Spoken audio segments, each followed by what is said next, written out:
morning class. From last lesson, what are the 4 types of narratives? Omniscient, restricted, linear and non-linear. Stuart, what does omniscient mean? Omniscient is when the audience knows everything about the characters and storyline. An example would be the Transporter movie. Millie, what does restricted mean? Restricted means that the audience only knows what the characters know. An example would be Shutter Island. Stuart, what does linear and no linear mean? Linear is when there is a clear start, middle and end to the film. An example of this would be Taken. Non-linear is when the film includes flashbacks to throw the audience off track. An example of this would be The Bourne Identity. Well done, Stuart. Did you understand that, Millie? Yes, I did, sir. Good. Now, what is an Enigma code? An Enigma code engages the audience's attention by making them keep asking questions. It is a mystery. Good, Millie.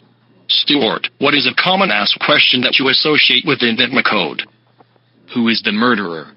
Or what is going to happen next? Very well done. Now moving on to subgenres. What are they? Conspiracy or crime.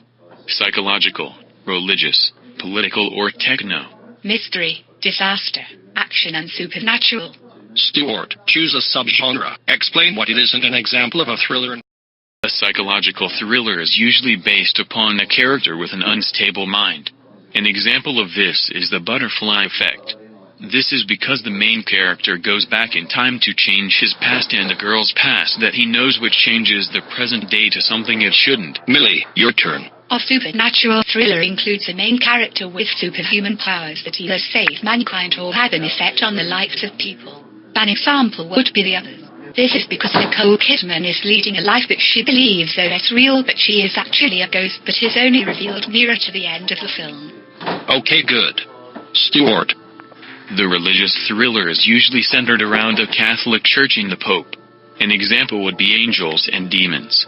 This is because it is based around the beliefs of the Catholic Church and the Illuminati killing 4 cardinals. Tom Hanks has to follow the clues to stop the turn of events. Well done, Stuart. Millie. A techno-thriller is a sci-fi thriller that technology plays a major role in. An example of this would be I, Robot.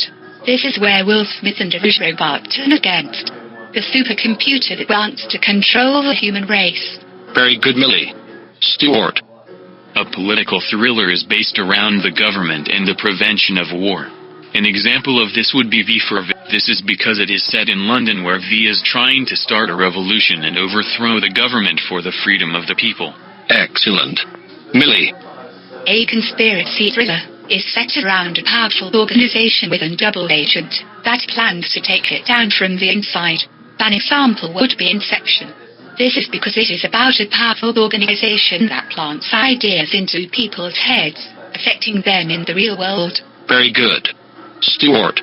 A disaster thriller usually occurs in the future, with a scientist discovering a way that the world as we know it will end through a series of natural disasters. An example is The Day After Tomorrow, where a scientist predicts that global warming will cause the next ice. The story is based on the survival of university students. Tag's good. Millie, tell me about the mystery subgenre. Audience guessing. An example of a mystery thriller is usually based upon a crime where clues are revealed to keep the audience guessing. An example of this would be The Sixth Sense. This is because the storyline is about a man that is helping an 8-year-old boy with hallucinations, but he does not realize he is a ghost till near to the end of the film.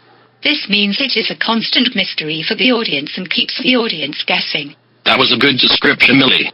Stuart, tell me about the action. Action subgenre includes fast-paced action to keep the audience interested, but also shows that the hero is fighting for justice. An example would be Die Hard. This is because there are a group of terrorists that take a group of civilians hostage. Bruce Willis sets out to save them all and ends up killing the villain. Very good. Right, last one. The crime subgenre. The crime subgenre includes a criminal offense. The main character would either be a detective or a murderer.